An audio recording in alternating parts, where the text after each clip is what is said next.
박수종의 뉴스 정면 승부.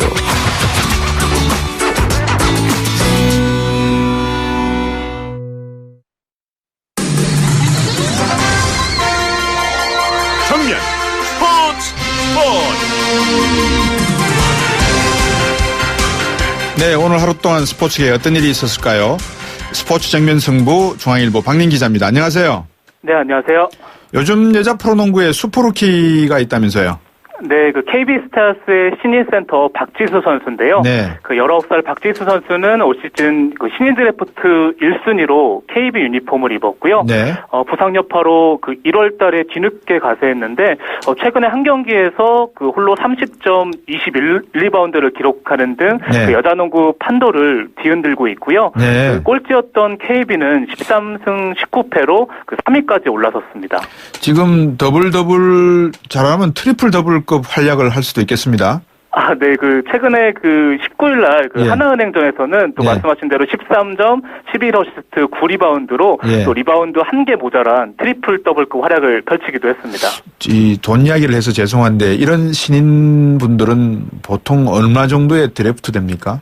아, 네, 그, 여자 프로농구는 그 신인 드래프트 처음 계약금이 정해져 있고요. 네. 제가 정확히 확인을 해봐야겠지만, 일단은 5천만 원 정도로 알고 있고요. 뒤늦게 이제 기간이 지나서 재계약할 경우에는 네. 또 여자 프로농구에서도 억대 연봉을 받는 선수들도 도로 있습니다. 이제 프리 에이전트가 되면 연봉이 올라가겠군요. 그죠? 네, 네. 박지수 선수는 어떤 선수입니까? 네, 그 한국 여자 농구의 보물이라 불리는데요. 네. 그 농구 선수 출신 아버지 박상관 씨와 예. 그 배구 선수 출신 어머니 이수경 씨로부터 예. 195cm 와. 큰 키를 물려받았고요. 예. 또 2016년 리올림픽 최종 예선에서는 그 리바운드를 경기당 10.8개나 잡아냈습니다. 네. 195cm 키에다가 이 참 대단한 따님을 두셨네요. 어제 제가 우리나라 여자 아이스하키 선수들이 중국 아이스하키 선수들에게 역전승하는 걸 제가 봤거든요. 네. 대단하더라고요, 여자 선수들이. 네, 사실 우리나라가 중국에게 거의 18년 동안 한 번도 이기지 못하다가 네. 또 이번에 그 중국과 경기를 해서 네. 경기 7.8기 만에 승리를 거뒀고요. 네. 또 지난번에 말씀드린 대로 사실 우리나라 여자 대표팀이 그 22명 엔트리를 다 채우지 못하고 20명으로 나설 만큼 네네. 그 현재 상황이 굉장히 열악한데 어제 또 극적인 승리를 거두면서 예. 또 국민들에게 또 감동을 안겼습니다. 그러니까요. 계속 여자 농구 선수 이야기를 하다가 지금 제가 약간 옆으로 샜는데 지금 말씀하신 박지수 선수 한국 여자 농구 계보를 이을 만한 선수라고 평가받아야 되겠다. 그죠? 박신자 선수 이렇게 해서 말입니다. 아, 네, 맞습니다. 그 박신자, 박찬숙, 그 정훈순에 이어서 네. 그 한국 여자 농구의 그 센터 계보를 이을 선수로 평가받고 있고요. 예. 그 사실 한국 여자 농구가 2000년 그 시드니 올림픽 4위 이후에는 예. 국제 대회에서 굉장히 부진한데 예. 또 박지수 선수가 그 여자 농구가 올림픽에 나갈 수 있도록 노력하겠다. 또 이런 각오를 밝히고 있습니다. 우리나라의 지금 그 센터는 박지수 선수로 충분하다고 예를 들면 치고요. 벤치 선수는 누가 있을까요? 네, 그 센터에서는 하운지 선수가 은퇴를 해서 예. 지금은 그 박지수 선수가 그 대표팀에서도 센터 역할을 책임지고 있고요. 예. 또 그 농구인들은 앞으로 그 박지수 선수가 예. 그 향후 15년 동안은 한국 여자 농구를 책임질 것이라고 이런 평가를 내리고 있습니다. 예, 농구를 보면은 이 포인트 가드하고 슈팅 가드도 상당히 중요한데 우리나라도 그런 훌륭한 선수들이 있겠죠. 네, 우리나라에도 지금 이경은 선수도 있고요. 네. 또 강하정 선수도 있고 예. 사실 여자 농구 그 풀도 그렇게 넓지는 않은데 그래도 지금 프로농구에서 뛰고 있는 선수들이 또 네. 굉장히 노력을 하고 있으니까요. 예, 또 예. 한번 경기장에 가보시는 것도 괜찮을 것 같아요. 그러니까 여자 농구가 좀 활성화됐으면 하는 바람이 큽니다. 잉글랜드 프로축구에서 기적을 썼던 감독이 경질됐다는데 이건 어떤 소식입니까? 네, 그 지난 시즌에 그 프리미어리그 레스터 시티를 그 133년 만에 우승으로 이끌었던 그 라니에리 감독이 오늘 경질됐는데요. 아, 예. 그 지난 시즌에 만유나이 팀 레스터 시티는 그 8부 리그 출신 바디 등 그 축구 미생들이 똘똘 뭉쳐서 기적 같은 우승을 이뤄냈었는데 예. 그 올 시즌에는 리그 17위에 그치면서 결국에는 그 라니에리 감독이 경질됐습니다. 이야, 참 서양은 너무 냉정하지 않나요? 기적을 썼던 감독이 성적이 떨어졌다고 바로 해고를 해버리나요? 네, 그래서 그 국내외 축구 팬들도 너무 예. 잔인한 결정이 아니냐 이런 그 평가를 내리기도 이유가 하는데요. 있을 거 아니에요? 네, 사실 레스터시티는 올 시즌을 앞두고 네. 중원의 살림꿈이라 불리던 캉테가 첼시로 떠났고요. 그리고 원투퍼치였던 바디와 마레 선수도 강력함을 이뤘고 예. 또 최근에는 또 라니에리 감독과 선수단의 불화도 나오면서 네. 결국에는 또 감독이 경질되는 사태까지 발생했습니다. 뭐든지 우승을 하고 나면 그다음부터 겸손한 마음이 좀 있어야 될 건데 저는 자세한 내용은 모르겠지만 그런 게 문제가 좀 팀 내분에 그런 게 있었던 모양이네요. 지금 아이스하키 남자 대표팀 한일전 치르고 있습니까? 네, 아이스하키 대표팀이 7시부터 일본 네. 삿포로에서 일본과 아시안게임 2차전을 치르고 있고요. 우리나라가 1982년에 일본에 0대25 참패를 당했고, 네. 또 이후에 34년 동안 1무 19패에 그쳤는데요. 네. 최근에는 2경기 연속 승리를 했고, 네. 또 오늘은 1피리어드 현재 서영준 선수의 골로 우리나라가 1대0으로 앞서 있습니다. 예. 끝까지 골을 지키는 게 아니라 더 넣었으면 좋겠습니다. 오늘 말씀 잘 들었습니다. 고맙습니다. 네, 감사합니다. 네, 지금까지 중앙일보 박민 기자였습니다. 데이터 정치 분석. 지금 우리 사회를 보여주는 표지판.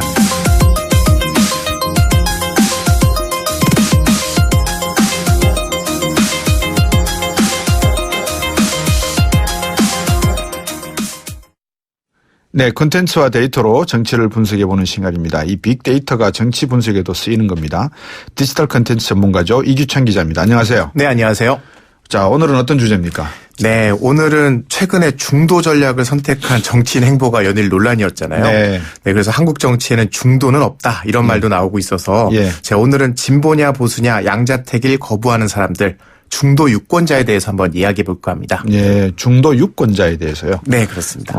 과거 대선은 이제 보수 진보 성향이 뚜렷한 정당 또 거기서 나온 후보들 이런 대결이었는데 중도가 최근에 힘을 좀 발휘할 수 있게 됩니까? 네, 논란과 당내 견제를 좀 주춤하긴 했는데요. 네. 안희정 후보가 지금 2위권의 지지율을 기록하고 있고요. 예. 그리고 이슈에서 한참 떨어져 있는 동안에도 최소한의 지지율은 유지했던 안철수 후보도 예. 일종의 중도 성향으로 좀 볼 수 있을 것 같아요. 예. 그리고 뚜렷하게 정당 지지 성향을 없다가 투표가 임박해서야 결정하시는 분들이 상당히 많은데요. 네. 이분들이 표를 주긴 하지만 그 정당이나 후보를 적극 지지하지는 않는 분들, 이런 분들까지 포함하면 사실 네. 중도 규모가 꽤 크다고 생각이 드는데요. 예. 이번에 미국 대선에서 샤이 트럼프로 불리는 사람들도요. 네. 막상 들여다보니까 공화당 지지자나 혹은 이상하고 극단적인 사람이 아니라 오히려 중도 온건 성향이었다는 그런 연구 결과도 있습니다. 중도라고 하는 걸 어떻게 정의를 내려야 됩니까? 이것도 참 입장이 곤란할 것 같은데. 네, 사실은 우리가 보수 진보할 때 좌우 얘기하다 보니까 중도라고 얘기를 많이 하는데 예. 영어로 하면 모더레이트니까 예. 온건하다 이렇게 예. 표현들을 하더라고요. 그러니까 예. 극단적이기보다는 예. 온건하다. 그런데 이제 샤이 트럼프에 대해서 좀 네. 궁금증을 가진 코넬 대학교의 예. 교수진이 예. 이번에 조사를 해서 연구 예. 결과를 냈는데요. 보수적인 백인 남성이나 인종차별주의자가 아닐까 샤이 트럼프가 예. 이렇게 생각을 했는데 예. 막상 이분들을 보니까 그렇지 않았다는 거예요. 예. 중도 성향의 유권자들이 결국 이번 선거를 뒤집었다. 그래서 이 사람들을 찾아내는 방법은요. 트럼프한테 투표한 사람들 중에서 일단 여론조사 했을 때 지지한다고 성향을 밝혔던 사람들과 네. 그런데 밝히지 않았던 사람들 둘로 나눈 거예요. 예. 그러니까 여론조사 할 때는 지지한다는 사실 안 밝혔다가 투표할 때는 트럼프를 지지한 사람. 예. 이 사람들을 보니까 성향을 분석해 보니 네. 47%가 중도 성향이고요. 그중에 보수적 성향으로 분류된 사람은 24%밖에 안 됐습니다. 예. 그리고 보수와 진보, 공화당, 민주당 지지 성향 구분한 여러 질문을 해봤더니요. 예. 트럼프를 지지하는 사람들 중에서 적극적으로 드러내는 사람들은 보수 성향이었고요. 네. 그리고 힐러리 지지자 그룹은 진보. 그 사이에 뚜렷하게 명확하게 구분되는 숨은 중도. 네. 이걸 샤이 트럼프를 숨은 중도라고 이름을 붙여서 예. 스텔스 모더레이츠라고 이름을 붙인 그룹이 존재하다는 걸 발견한 겁니다. 그러니까 이제 스텔스 가는 거는 이제 감춰진 레이더에 안 잡히는 이런 말이니까. 네, 맞습니다. 샤이의 의미를 하는 거고, 그죠? 머더레이시라고 하는 것은 온건한 이 뜻이니까 나타나지 않는 숨은 온건 파들 이렇게 표현하면 되겠군요. 네, 맞습니다. 트럼프 보면 지금 외신에서 어제 제가 어느 신문사 이름을 잊어버렸는데 뭐라고 헤드라인을 썼냐면 트럼프가 강조하는 것은 미국의 가치다 이렇게 쓰고 네. 있거든요. 네. 그럼 중도와는 어울리지 않는 이미지란 말입니다. 미국의 가치라고 하는 건 중도가 아니거든요. 근데 중도 성향의 유권자들이 트럼프에게 왜 투표했을까요? 그걸 봤더니요. 예. 여러 질문들 던져보니까 네. 이 사람들이 그 트럼프를 지지한 투표율하고 거의 정확하게 97.5% 일치한 항목이 있었어요. 아. 그 질문이 뭐였냐면 어느 후보가 더 진실하냐. 아. More truthful이라고 했는데요. 네. 더 진실한 후보가 누구냐라는 질문에 트럼프를 찍었는데요. 네. 그래서 이 질문이 가장 핵심적인 질문이 아니었을까. 그러니까 유권자들이 여러 이슈가 있었지만 그중에서도 더 진실한 후보를 선택했다라는 게 이 연구진의 결론이었어요.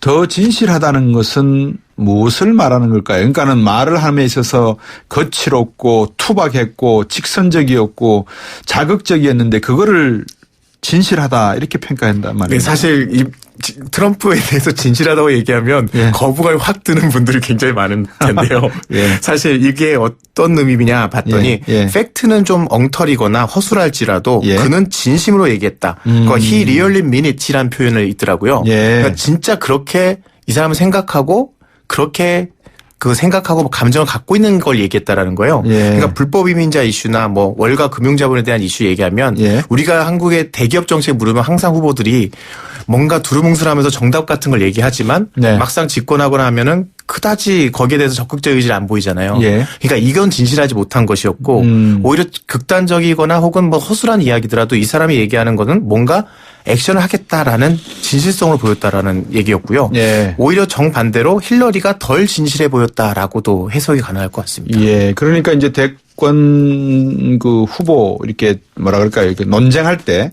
보면 힐러리 뒤에서 왔다 갔다 하면서 힐러리가 말할 때마다 거짓말하지 마라 고개 작게 뭐 흔들고 이런 제스처들이 네. 상당히 효과가 있었다 이렇게 봐야 되겠군요. 그럴 수도 있습니다. 네. 근데 이제 정말 말이 안 되는 게 어떻게 트럼프를 보고 더 진실한 후보였을까라고 하는데 막상 네. 당선이 되고 난 다음에 이민자 정책 그다음에 이 성 쌓는 거, 그러니까 네. 월 쌓는 거죠. 벽, 네, 멕시코와 멕시코. 장벽 쌓았죠. 예. 네. 그다음에 일자리 미국 내에서 만드는 거. 이 이야기가 나오면서 미국 사람들은 이 사람만큼 공약을 지키려고 하는 후보들이 없었다라는 평가를 한단 말이죠. 네, 맞습니다. 그거에 찬성하냐 안 하냐 보다도 예. 실행력인 것 같아요. 예. 그 이명박 서울시장이 그 청계천 할 때 예. 논란이 있었지만 예. 어쨌든 만들어냈다라는 거에서 나중에 결국 업적이라고 표현을 하는 것과 비슷하지 않나 싶은데요. 예. 전 또 중도라고 하는 사람들이 꼭 합리적이라는 생각보다는 네. 중도에 대해서 우리가 오해하는 부분이 있는 것 같아요. 뭡니까 그게? 그 여론조사 기관 중에 링컨파크 스트래티지스라는 예. 업체가 있는데요. 예.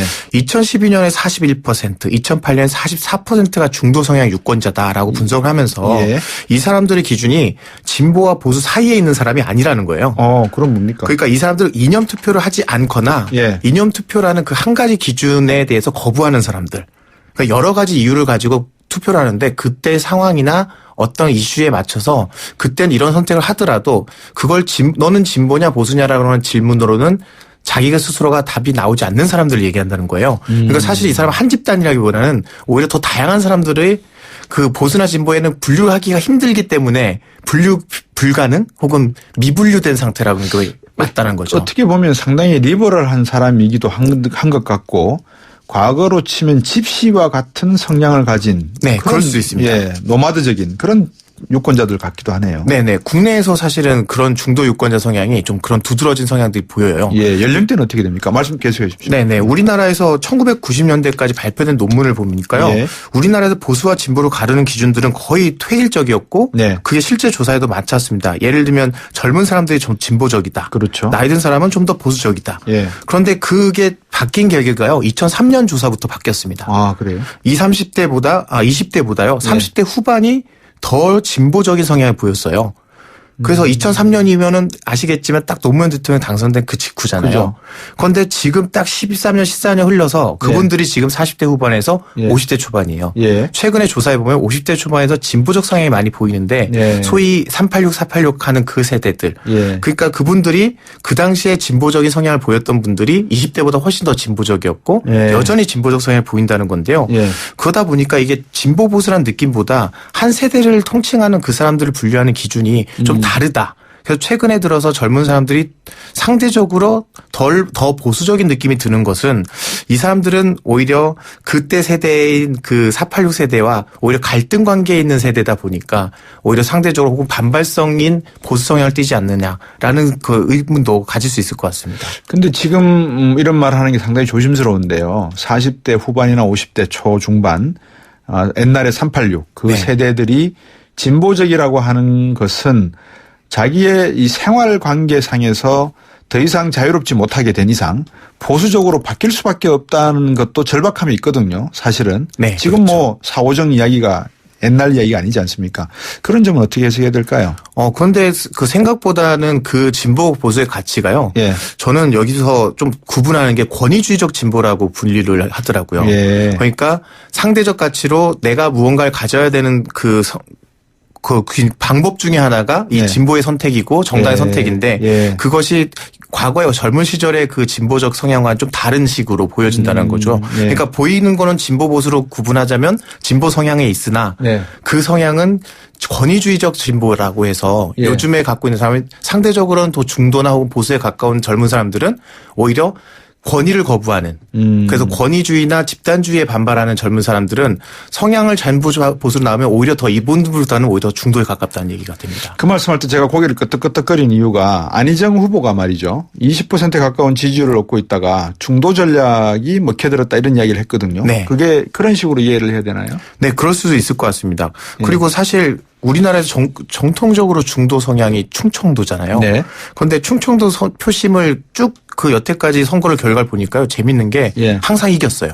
예, 충청도가 지지한 후보가. 네. 예. 그런데 놀라운 거는 충청도 성향 출신이거나 혹은 충청도에 가까운 기지 기반을 가진 후보가 나왔을 때 그 후보를 선택한 게 아니라 예. 그때도 이긴 후보를 선택했습니다. 예. 그러니까 이거는 어떤 지역주의라고 보기도 힘들고 예. 보수 진보도 왔다 갔다 했기 때문에 예. 명확하게 그건 아닌데 예. 왜 이런 성향이 보일까라는 걸 좀 연구해 볼 가치가 있다라고 생각이 들고요. 예. 그때 어떤 이슈나 아니면 그때 이익관계나 때로는 그래서 혹은 기회주의라고도 보일 수 있는 요소들도 있어서 이 중도라고 하는 거 한 가지 기준으로나 이념으로만 설명은 안 되는 부분인 것 같습니다. 그러면 설문조사를 할 때 다 빼고 네. 충청도 분들만 샘플링을 해서 그분들에게 여쭤보면 어떨까요?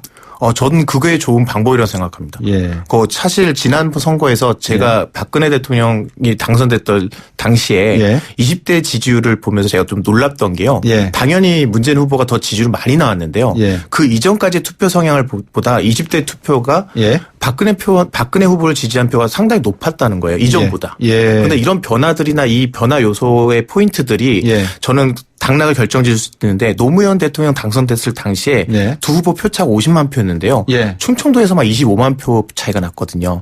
그러니까 이 전체에서 어떤 그 중요한 포인트, 뒤집는 포인트가 될 수 있는 곳에서의 표심이 결국은 전체 선거를 좌우하니까요. 그런 면에서 충청도 표심에 주목할 부분이 있다고 생각이 됩니다. 예. 충청도 표심을 놓고 이제 반기문 전 유엔 사무총장이 들어왔을 때 충청도 분들의 어떤 그런 열정, 네. 그다음에 최근 이제 그 열정이 물거품으로 사라지고 난 다음에 그런 열정이 다시 또 안희정 후보 쪽으로 이렇게 갈아탄 내용도 있지 않을까 싶은데 그러면 이제 좀 데이터가 왜곡됐다 그럴까요? 오염이 될 수도 있는 것 같은데. 저는 그 부분도 일부는 있는데 네. 저는 성향이 그때 반기문 후보가 얘기했던 난 충청도 출신 후보에 대한 메시지에서 네. 안희정 후보가 그 맥을 잘 짚은 대목이 예. 있었다고 보거든요. 뭐라고 예. 얘기했냐면 충청도의 정치가 승리하는 방법은 충청도의 지역을 대변하는 후보는 졌다. 네. 그런데 충청도가 승리하는 방법은 충청도를 대변하면 3등밖에 못하지만 같이 승리하는 길을 찾으면 충청도가 항상 1등을 할 수 있다. 그리고 항상 승리해왔다라고 얘기를 하는데 네. 그 포인트가 어쩌면 지금 안희정 후보가 추구하는 중도 노선의 어떤 핵심적인 포인트가 아닐까 싶고요. 예. 또 한편으로는 왜 손학규 후보를 그렇게 격렬하게 공격했나가 보니까 이 중도 성향의 그 여러 가지 그때마다 왔다 갔다 하는 기준들이 있잖아요. 그중에서 가장 사람들한테 거부감을 들 수 있는 게 기회주의라는 단어인 것 같아요. 예. 그래서 중도에서 항상 따라다니는 그 기회주의라는 단어에 자기한테 붙는 거에 대해서 좀 거부감을 그래서 선제적으로 저 사람은 기회주의자입니다라고 공격을 해서 예. 나는 기회주의자가 아니라고 선명성을 부각하려고 한 게 아닐까라는 예. 분석도 해봤습니다.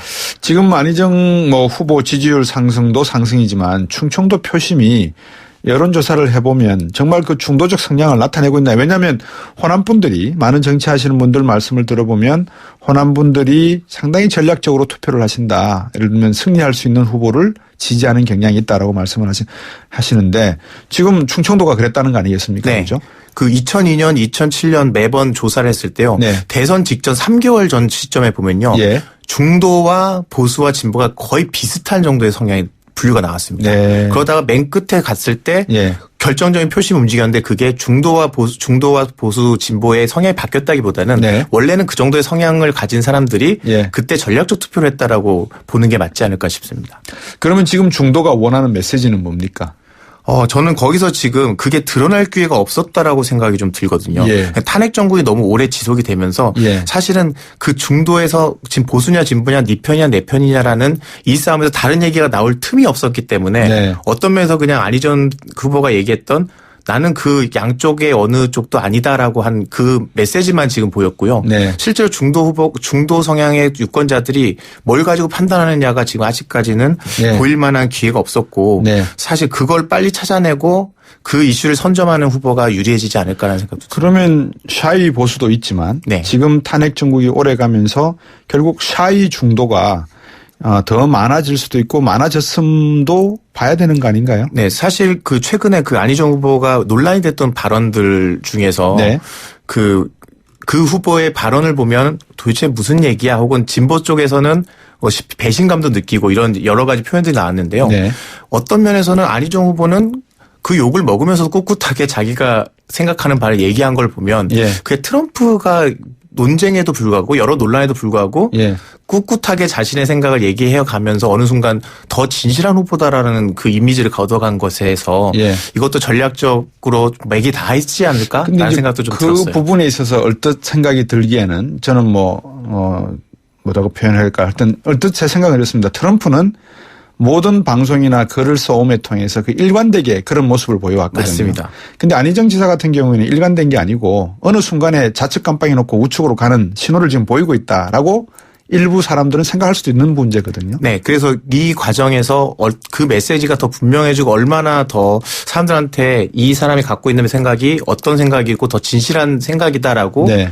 전달되느냐가 아마 안희정 후보의 이후에 지지율 추이를 결정한 요소가 되지 않을까 싶습니다. 그렇군요.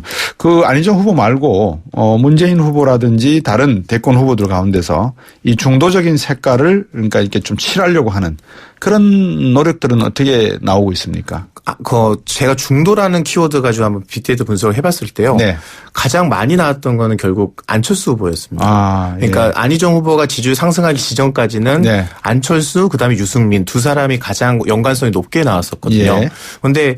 한편으로는 두 사람의 정확한 메시지가 사실은 그 경제라든지 안보라든지 특정 이슈에서 명확하게 이 사람의 가장 두드러지는 요소가 없었어요. 네. 그 얘기를 얘기하면 지금 중도의 어떤 면에서는 중도가 정말 바라는 게 뭐다라는 게 딱히 없다 혹은 네. 이분들도 사실은 중도 성향이라고 얘기하면서부터 정확하게 무엇을 하겠다라든 그 메시지가 되게 흐려진 상태가 지금의 중도 성향 후보들인 것 같아요. 네.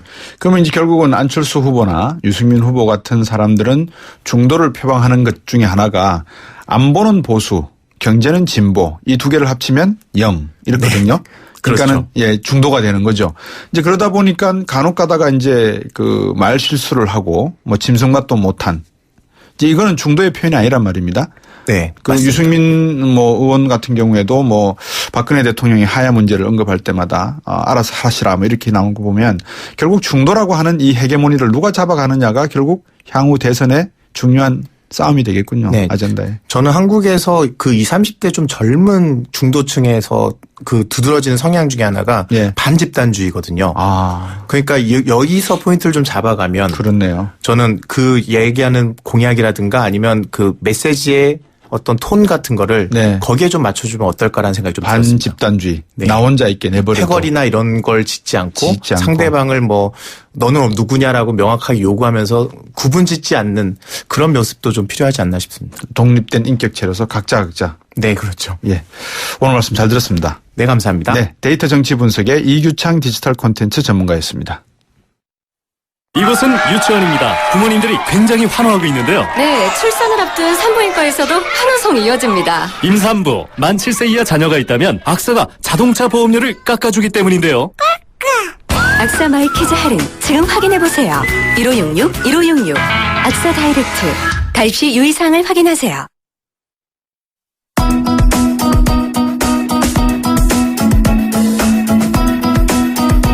YTN 뉴스 FM 뉴스 정면 승부 오늘 준비한 내용 여기까지입니다. 오늘 들으신 방송은 YTN 라디오 뉴스 정면 승부 홈페이지와 팟캐스트 또 팟빵을 통해 다시 들으실 수 있습니다. 인터뷰와 토론 전문은 홈페이지와 인터넷 포털 사이트 검색을 통해 확인 가능합니다. 지금까지 프로듀서 이은지, 작가 홍기, 강현지, 기술감독 전소연, 김성호 그리고 많은 애청자분들이 함께 하셨습니다. 진행엔 곽수정이었습니다. 여러분 고맙습니다. 다음 주에 뵙겠습니다.